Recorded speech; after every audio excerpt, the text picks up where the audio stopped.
صلی علی رسولہ الکریم اما بعد.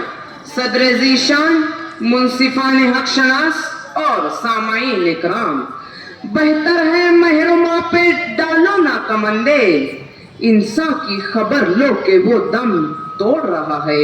حاضرین، سجدے رب کائنات کو کہ اس نے ایمان والا بنا کر عقل دی، شعور دیا. بے شک ایک مومن کے لیے لازمی ہے کہ وہ اسی عقل کی بنیاد پر حرام و حلال اور خیر و شر کے فرق کو سمجھے.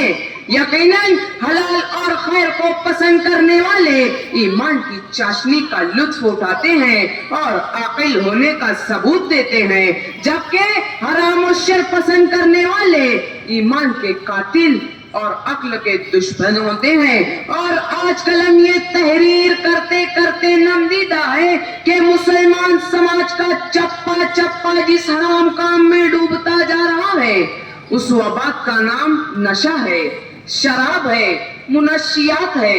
اور یہی میرا موضوع سخن ہے، نشہ عقل کا دشمن اور ایمان کا قاتل. سامعین محترم، مذہب اسلام نے شراب اور نشہ آور تمام چیزوں کو حرام قرار دیا ہے.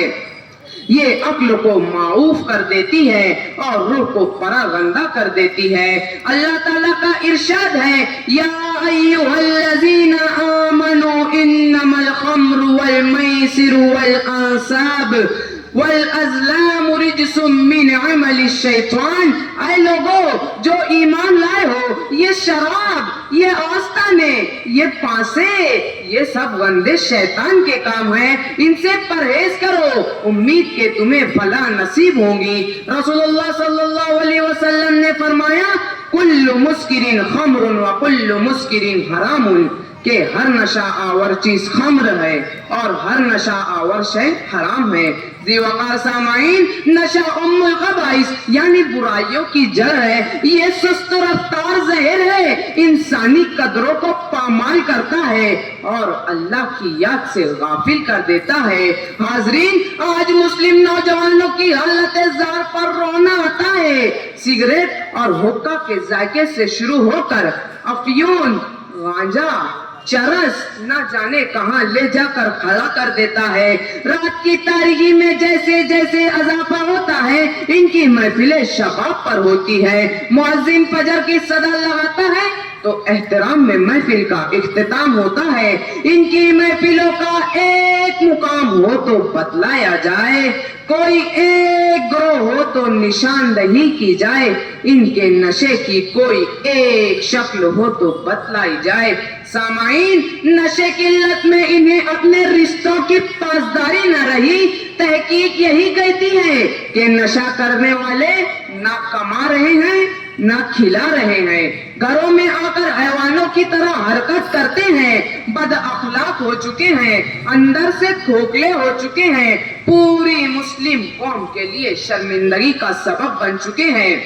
سامعین باتمکین، ضرورت اس بات کی ہے کہ موضوع کی حساسیت کو سمجھیں. ہمیں مل جل کر سد باب کرنا پڑے گا. اس طوفان کو روکنے اور ختم کرنے کے لیے سچے دل سے ہر ایک کو کام کرنا ہوگا، تبھی ہم اپنی نسلوں کے دین و ایمان کو محفوظ رکھنے میں کامیاب ہو سکیں گے. حالانکہ نشہ کرنے والوں سے میری ذاتی درخواست ہے کہ اے نشہ کرنے والے بیٹے سن، والدین تجھے آج بڑی نظروں سے دیکھ رہے ہیں کہ تو ان کے بڑھاپے کا سہارا کب اور کیسے بنے گا. اے نشہ کرنے والے باپ سن، اولاد انتظار میں ہے کہ ہمارے ابو ہماری خواہشات کو کب پورا کریں گے. اے نشہ کرنے والے نوجوان سن، پریشان قوم خواب سجا رہی ہے کہ تم کل کے صلاح الدین ایوبی ہو. اے نشہ کرنے والے سن، تو سنتا ہی نہیں. دیکھ، لوٹ اپنے رب کی طرف، اب بھی موقع ہے، مانگ لے معافی، وہ بڑا غفور الرحیم ہے. بدل لے اپنا راستہ، ہو جا ایمان کا محافظ اور بن جا عقل کا عاشق. اللہ پاک ہر قسم کے نشے سے ہم سب کی حفاظت فرمائے. اللہ حافظ.